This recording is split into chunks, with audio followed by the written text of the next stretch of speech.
The atmosphere at my family's Sunday dinner felt like a medical shock to my patients. My older brother, Mark, sat at the head of the table, nursing a glass of expensive scotch and adjusting his silk tie as if he were posing for a magazine cover. He had spent the last 40 minutes lecturing me on my lack of ambition, while my parents nodded along, looking at me with the kind of pity you usually reserve for a stray dog. To them, I was the ghost, the daughter who stayed in her room playing on the computer, while Mark was out there conquering the world, as a senior associate for the Thorne Group. "You have to understand, Maya," Mark said, leaning forward with a predatory smirk. "My boss, Mr. Thorne, is a titan. He doesn't have time for people who freelance from their bedrooms. He's a god in this industry. He recently told me that he's looking for a new junior assistant, mostly just to handle the coffee runs and the filing. I told him I had a sister who was currently between failures and might be a good fit." My mother sighed, reaching over to pat my hand, though her touch felt like a permanent foreclosure on my dignity. "It's a wonderful opportunity, honey. You can't keep living off your savings forever. Mark is being very generous by putting his reputation on the line for you. Mr. Thorne is the most powerful man in the city. If he says you're a nobody, you're a nobody." I didn't argue. I didn't tell them that the Thorne Group was a subsidiary I had acquired 3 months ago through a blind trust. I didn't mention that the titan Mark worshipped was a man I had personally hired because he was excellent at following my surgical strike orders. I just took a slow sip of my water and watched the glow of Mark's arrogance illuminate the room. He actually believed he was the one with the power. "I've already scheduled the meeting for tomorrow morning at 9. Mark continued, flicking a business card across the table. It landed near my plate like a piece of unwanted junk. "Dress decently for once. Don't show up in one of those oversized hoodies. If you embarrass me in front of the board, I'll make sure you never find work in this town again. I have a lot of clout in that office, and I won't let you ruin it." The mirror paradox was almost poetic. My family saw a girl who was struggling to pay her bills, while the reality was that I was currently the majority shareholder of the very building Mark walked into every morning. He thought he was giving me a lifeline, but he was actually handing me the rope I would use to tie up his ego.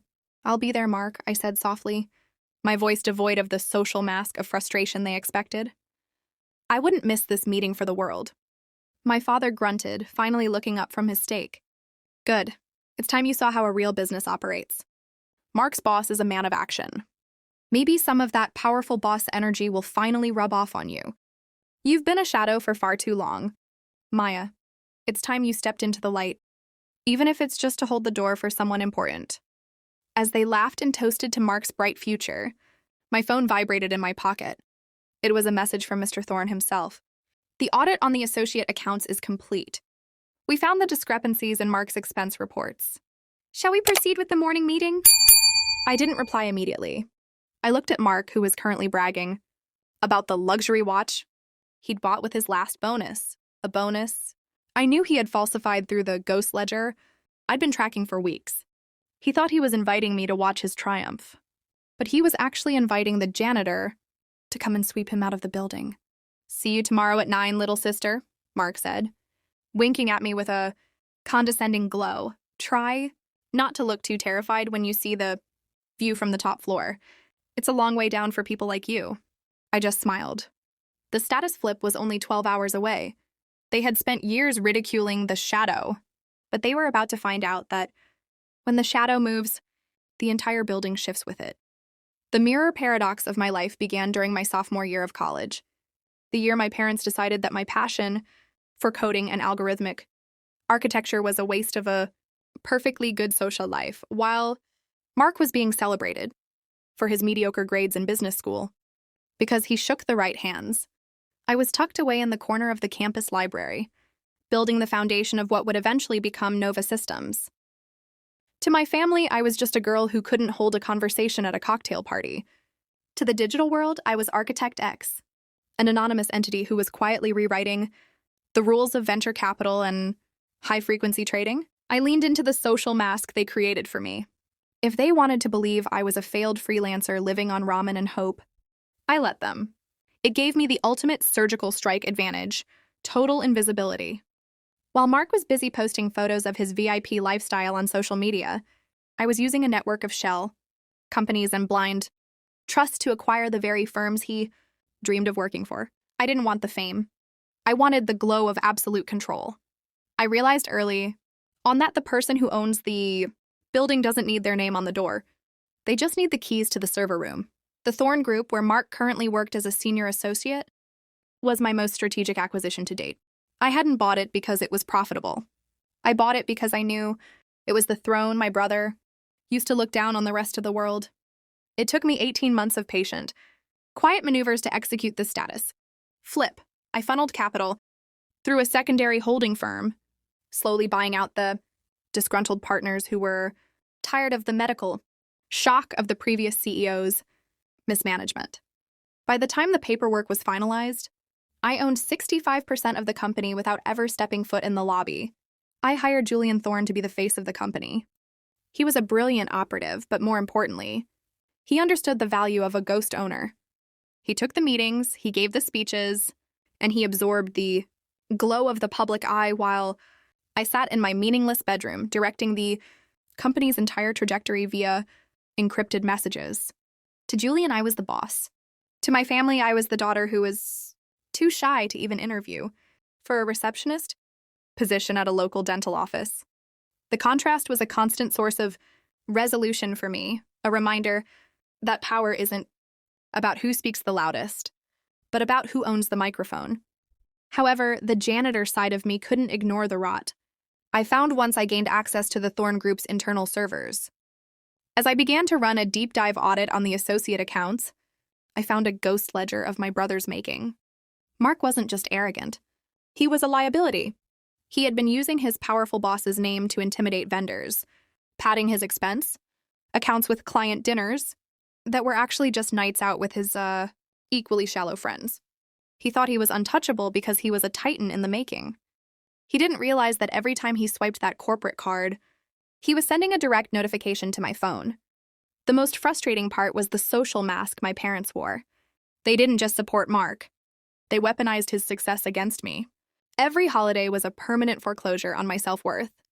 A relentless barrage of why can't you be more like your brother? And maybe Mark can find you a job doing data entry. They saw my silence as a sign of defeat, not realizing it was the silence of a predator waiting for the perfect moment to strike. I watched them pour more wine for their golden sun while they looked at me with a mixture of pity and medical shock that I was still unemployed. Tomorrow's meeting wasn't just about a job interview. It was the final stage of a surgical strike that had been years in the making. I had spent my life as the ghost in their machine, the invisible variable they never bothered to calculate. Mark wanted to show me a real business. I was going to show him what happens when the owner of the business finally decides to take out the trash. The status flip was no longer a plan. It was an inevitability. As I closed my laptop and prepared for the morning, I felt a quiet, cold glow of satisfaction. The shadow was about to become the sun, and the king was about to find out he was living in a house of cards I had already set on fire. The medical shock of the morning air felt crisp as I stepped out of the car, but the atmosphere inside Mark's silver Mercedes was suffocating. He had spent the entire 20-minute drive adjusting his cufflinks and practicing his executive voice occasionally, glancing at me with a look of pure, social mask disdain. I was dressed in a simple, tailored black suit, the kind that costs more than his car but looks like nothing to the untrained eye. To Mark, I just looked like I was trying too hard for a coffee girl interview. "Now remember, Maya," he said, his voice dripping with a condescending glow as we pulled up to the Thorne Group skyscraper. "When we get inside, stay 2 steps behind me. Don't speak unless someone asks you a direct question. And for heaven's sake, don't mention that you spend all day on your laptop. We want them to think you're trainable, not a lost cause. This is a place for titans, not for girls who freelance their lives away." I didn't blink. I just watched the sunlight catch the Ether Global logo at the top of the building, my parent company's logo. "I'll keep that in mind, Mark," I replied softly. The surgical strike of my patience was holding steady, even as he practically pushed me through the revolving doors and into the marble-floored lobby. The moment we stepped inside, Mark's posture shifted. He puffed out his chest, greeting the security guards with a loud, performative arrogance. "Morning, boys. Big day today. Taking the little sister here for a tour of the real world before her interview. Try not to let her get lost. She's used to much smaller rooms. The guards looked at me, then at the ghost clearance badge they knew was linked to my biometric data. They started to stand up, their faces tightening into a respectful glow, but I caught the eye of the head of security and gave a micro nod. He sat back down, his expression turning into a confused mask of professional silence. They knew who I was, but the status flip wasn't meant for the lobby. It was meant for the top floor. As we rode the elevator up, Mark didn't stop. He turned to a group of junior analysts in the corner. Hey guys, meet the new candidate for the admin pool. My sister Maya. She's a bit of a special project of mine. I'm trying to see if I can teach a ghost how to actually work for a living. The analyst chuckled, looking me up and down with the same social mask of superiority that Mark had cultivated in them. It was a culture of bullying I had been planning to dismantle for months, and seeing it in person only solidified my resolution. When the doors opened to the executive floor, the permanent foreclosure on Mark's common sense reached its peak. He walked toward the main reception desk, where my personal assistant, Sarah, who Mark thought was Julian Thorne's assistant, was waiting. Sarah, babe, Mark said, leaning over the desk with a nauseating glow. I've got the charity case here for the 9 o'clock. Is the big man ready? I told him I'd personally vet her, so maybe I should go in first and set the stage. You know how it is, first impressions are everything, and I don't want her meaningless energy ruining my standing with the board. Sarah looked at Mark, then shifted her gaze to me. Her eyes widened, and she started to stand up, her mouth opening to greet the woman who signed her paychecks. Ms. Is there a problem, Sarah? I interrupted, my voice cutting. Through the air like a surgical strike, I gave her a look that signaled the mirror paradox was still in effect. She swallowed hard, sitting back down, her hands visibly shaking as she looked at her computer screen. No, Sarah stammered. Mr. Thorne is waiting in the main boardroom. He said the managing partner would be arriving exactly at 9. Mark laughed, clapping me on the shoulder so hard it was meant to be a medical shock to my poise. Managing partner? See, Maya? That's what a real job sounds like. Julian is probably meeting with the owner of the firm. You're lucky you even get to breathe the same air as these people. Now, wait here on the visitor bench while I go in and see if the room is ready for you. And for God's sake, sit up straight. He adjusted his tie one last time and marched toward the heavy mahogany doors of the boardroom, a king in his own mind. He didn't see me check my watch. He didn't see the glow of the notification on my phone that the board was now fully assembled and waiting for the ghost to appear. The janitor was about to enter the room, and I wasn't there to pick up the trash. I was there to throw it out. The heavy mahogany doors clicked shut behind Mark, leaving me alone in the hallway for exactly 60 seconds. I could hear the muffled vibration of his executive voice through the that booming, overconfident tone he used when he was trying to socially assassinate someone. He was likely in there right now, telling Julian Thorne and the rest of the board how he was doing the firm a favor by bringing in his troubled sister. He was painting a masterpiece of my failure to make his own glow seem brighter. But the mirror paradox was about to reach its terminal velocity. I didn't wait for a signal. I walked toward the doors, my heels clicking against the marble with a rhythmic surgical strike precision. I pushed the handles down and stepped into the room. The silence was instantaneous. It wasn't just a quiet room. It was a medical shock of absolute vacuum-sealed stillness. Mark was standing near the head of the table mid-sentence, gesturing toward the door as if he were about to introduce a circus act. Julian Thorne, the powerful boss Mark worshipped, was already standing. In fact, every single member of the executive board, men and women who Mark treated like distant gods, were standing. They weren't looking at Mark. Their eyes were locked on me, and their expressions were a mixture of deep respect and permanent foreclosure on their own nerves. Maya, Mark hissed, his face turning a blotchy red as he rushed toward me. What are you doing? I told you to wait on the bench. You can't just barge in here while I'm presenting to the board. Get out, now! I am so sorry, Mr. Thorne. She's clearly more unstable than I— Sit down, Mark, Julian Thorne said. His voice wasn't loud, but it had the weight of a falling gavel. Mark blinked, his social mask slipping into a look of pure confusion. Sir? I'm just trying to remove her before she embarrasses the firm. I'll handle the discipline, I promise. I said sit down, Julian repeated, his eyes cold as he pulled out the high-backed leather chair. At the very head of the table, the seat Mark had been eyeing for years. Julian didn't sit in it. He held it open for me. And keep your mouth shut until you are spoken to. The status flip hit Mark like a physical blow. He staggered back, his hand catching the edge of a chair as I walked past him. I didn't look at him. I didn't even acknowledge his existence. I walked to the head of the table and sat down.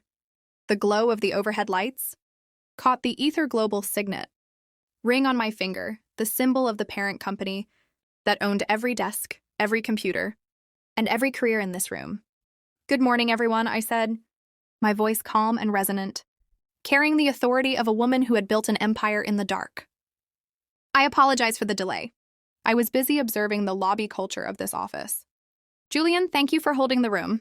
Of course, Ms. Sterling, Julian replied, bowing his head slightly before taking a seat to my right.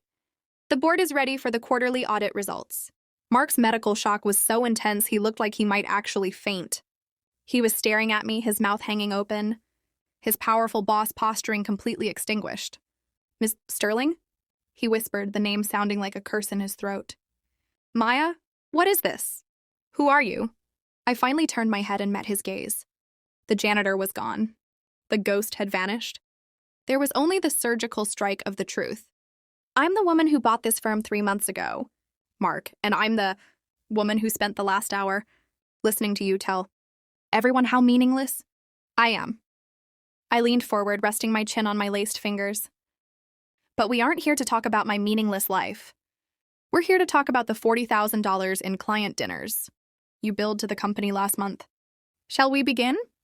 The medical shock in the room was so thick it felt like physical pressure. Mark didn't move. He seemed to have forgotten how to breathe. He looked at the board members, searching for a single friendly face, but everyone was looking at the table or at me. The social mask he had worn his entire life, the mask of the successful, high-flying executive, wasn't just cracked. It had been pulverized. I tapped a key on the sleek tablet embedded in the mahogany table, and the massive 98-inch 8K screen at the front of the room flickered to life. This is the ghost ledger I've been analyzing for the last 3 weeks, I said, my voice cutting through the silence like a surgical strike. I didn't sound angry. I sounded like an accountant documenting an inevitable conclusion. Mark, you've spent a lot of time telling our parents that I was lost in my bedroom. But while you were out conquering the world, I was building an algorithm that tracks anomalies in corporate spending. And your name, Mark, was the brightest glow on my dashboard. The screen displayed a spreadsheet that mapped his GPS data against his corporate card transactions. Red lines began to connect points on a map. On the 14th, you billed a $1,200 dinner at La Bernardin as a strategy session with a high-level investor from Tokyo. But according to the restaurant security footage, which I now own, you were dining with 3 of your college buddies. On the 22nd, you claimed a $5,000 gift expense for a client. That gift was a watch that is currently sitting on your left wrist. Maya, wait, Mark stammered, his voice finally returning as a high-pitched, desperate squeak. I can explain that.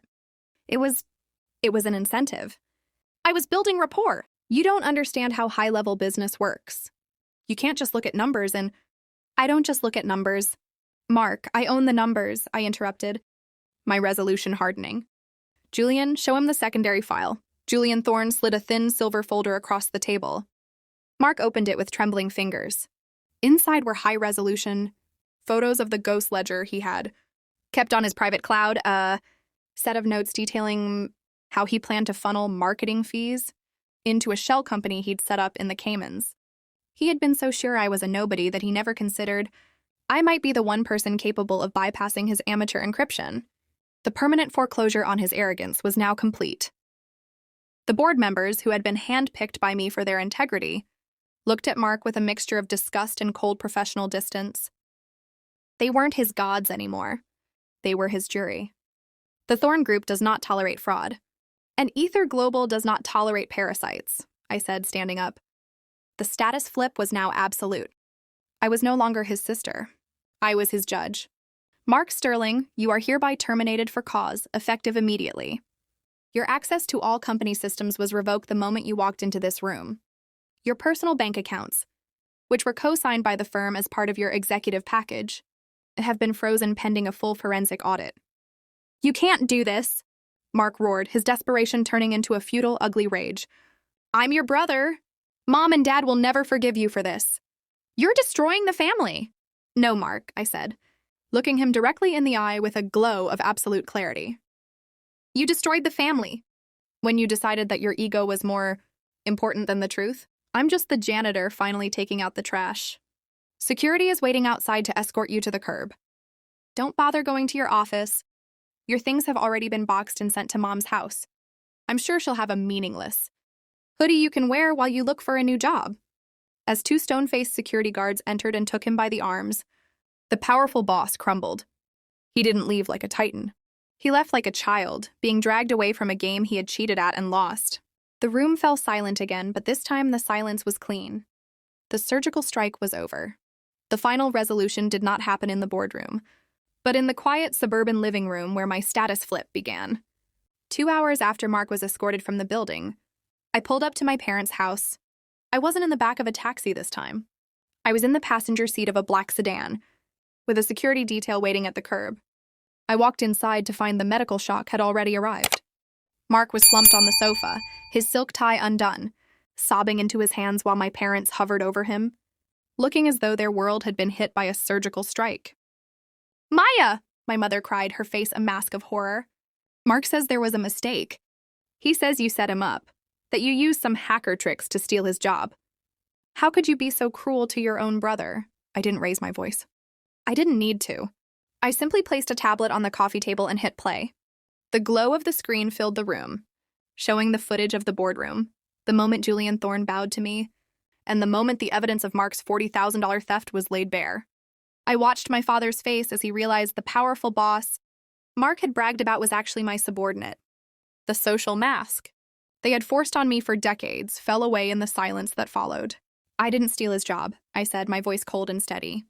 I owned the company that gave it to him, and I am the one who had to fire him to save 300 other families from his greed.